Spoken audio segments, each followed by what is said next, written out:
Gente, hoje eu tô aqui com a minha prima. Oi.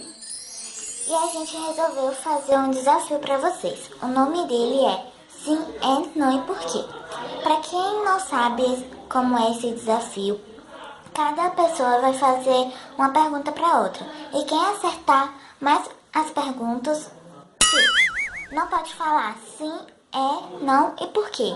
Aí quem acertar mais as perguntas é a vencedora desse jogo. Então bora começar? Vamos. Você estuda? Aham.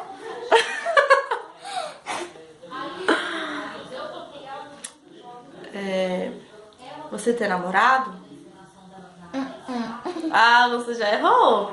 Você falou Tá bom. Aí, Então 1-0 pra mim, né? É. Não tá gravando você. Ah, Quantos anos você tem? 20. Por quê?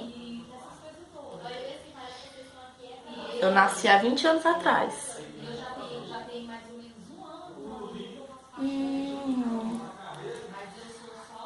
E você é estudiosa? Sou muito. Trabalha? Mais ou menos. Você acertou. Eu ganhei o desafio. Você errou naquela vez. Tá te chamando não. Então depois a gente vem com mais desafios, né?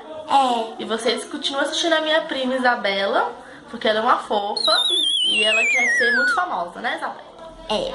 Então, até o próximo vídeo. Tchau. Tchau.